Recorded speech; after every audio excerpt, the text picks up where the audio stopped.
কর্তামশাইয়ের একটু রাগ হয়েছে, তাই ভাবলাম ওকে একটু সারপ্রাইজ দেওয়া যাক ওরই ফেভারিট ডিশ দিয়ে। অগত্যা তাকে না জানিয়ে লেগে পড়লাম বাদামের কটকটি বা বাদামের খাজা বানানোর জন্য। আমাদের এখানে সবাই বাদাম টানা বলেই চেনে। এখানে আমি 1 কাপ চীনাবাদাম নিয়েছি। এবার এটিকে ওভেনের ফ্লেম লোতে রেখে ভালোভাবে ভেজে নেব। যখন এরকম পটপট শব্দ করবে এবং ওপরের খোসাগুলি ফেটে যাবে, তখনই বুঝতে হবে যে ভাজা হয়ে গেছে। এবারে এটিকে নামিয়ে নিয়ে ঠান্ডা হতে দেবো, কারণ গরম থাকলে এর থেকে খোসা বের করা পসিবল হবে না। একটু ঠান্ডা হয়ে গেলে এরকম হাত দিয়ে একটু ডলে নিলেই দেখবেন খোসাগুলি খুব ইজিলি বেরিয়ে আসছে। প্রথমেই আমি একটি ছান্তার সাহায্যে খোসাগুলিকে বাদ দেওয়ার চেষ্টা করছিলাম, কিন্তু দেখছিলাম এতে খুব একটা ভালো কাজ হচ্ছিল না। বেশিরভাগ বাদামই নিচে পড়ে যাচ্ছিল। তাই অগত্যা সেই পুরনো মা দিদিদের প্রসেসকেই ফলো করে বাদামের খোসাগুলি ছাড়িয়ে নিলাম।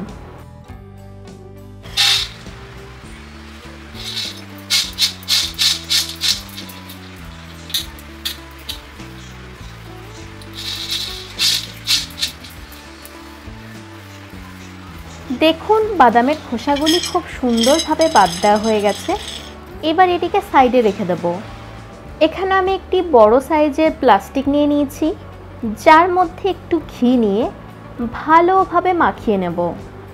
এটি আমাদের পরে কাজে লাগবে।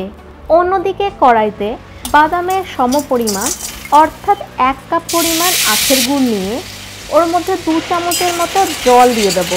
কিছুক্ষণ নাড়ালেই দেখা যাবে খুব সুন্দরভাবে মেল্ট হয়ে গেছে। টেস্টটিকে বাড়ানোর জন্য 1 চামচ ঘি অ্যাড করে দেব। এবারে সব কিছুকে ভালোভাবে পাক হতে দেব। এখানে ওভেনের ফ্লেম লোতে রেখে কাজটি অনবরত করে যেতে হবে, নয়তো গুড় পুড়ে যেতে পারে। একটি বাটিতে জল নিয়ে ওতে একটু গরম গুড় দিয়ে চেক করে দেখব, যদি গুড়ের পাকটি এরকম শক্ত লজেন্সের মতো হয়ে যায়, তখনই বুঝতে হবে পাক একদম হয়ে গেছে। তখনই আগে থেকে ভেজে রাখা বাদামগুলি অ্যাড করে দিয়ে ওভেনের ফ্লেম একদম অফ করে দিয়ে ভালোভাবে মেশাতে থাকবো। এই গরম অবস্থায় এটিকে তাড়াতাড়ি ওই প্লাস্টিকের ওপর ঢেলে দেব। প্লাস্টিকটিতে আগে থেকে ঘি মাখিয়ে রেখেছিলাম বলে এটি কোনোভাবে প্লাস্টিকের সাথে লেগে যাবে না।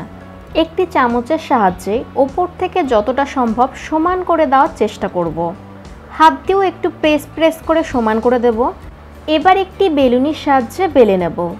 হাত দিয়ে সাইডের অংশগুলিকেও একটু সমান করে দেওয়ার চেষ্টা করব। আপনারা যেরকম মোটা বা পাতলা রাখতে চান সেই হিসাবে বেলে নেবেন। গরম গরম থাকা অবস্থায় এই কাজগুলি খুব দ্রুততার সঙ্গে করে ফেলতে হবে, নয়তো শক্ত হয়ে গেলে আর করা যাবে না। একটি ছুরিতে ঘি মেখে নিয়েছি। এবারে ওই বাদাম খাজার মধ্যে গরম অবস্থায় কাটিং মার্ক দিয়ে রাখবো। ঠান্ডা হয়ে যাবার পর কাট করলে ভালোভাবে কাট হয় না এবং টানাগুলি ভেঙে যাওয়ার সম্ভাবনা থাকতে পারে। তাই আগে থেকেই করে রাখলে টানাগুলির প্রত্যেকটির শেপ সুন্দর থাকে। দেখুন কত সুন্দরভাবে কাটিং হচ্ছে। এটি শক্ত হয়ে গেলে আর ছুরি দিয়েও কাটতে পারবেন না। এভাবে এটিকে 2 ঘন্টার জন্য রেখে দিয়েছিলাম। ঠান্ডা হয়ে যাবার পর দেখুন কতটা শক্ত হয়েছে। প্রত্যেকটি পিসকে আলাদা আলাদা করে ভেঙে নিয়েছি। দেখুন কত সুন্দর লাগছে। এবারে এগুলিকে একটি প্লেটের মধ্যে সার্ভ করব। আমি আমার চ্যানেলে নিত্য নতুন প্রতিদিনই এরকম টেস্টি রেসিপি শেয়ার করে থাকি। তাই রেসিপিগুলি সবার আগে পাবার জন্য অবশ্যই চ্যানেলটিকে সাবস্ক্রাইব করে দিয়ে পাশে থাকবেন। আজকাল তো এই বাদাম টানা বা বাদাম কটকটি খাওয়ার চল তো প্রায় চলেই গেছে, কিন্তু আমাদের ছোটোবেলা কেটেছে এই বাদাম টানা দিয়েই। দেখতে যতটা সুন্দর, খেতে হয় ভারী খাস্তা। দাঁড়ান আপনাদের একটি ভেঙে দেখায়। দেখুন কতটা খাস্তা হয়েছে, পুরো হাত দিয়ে মুড়মুড় করে ভেঙে যাচ্ছে। ভিডিওটি ভালো লেগে থাকলে লাইক, কমেন্ট এবং শেয়ার করতে ভুলবেন না কিন্তু।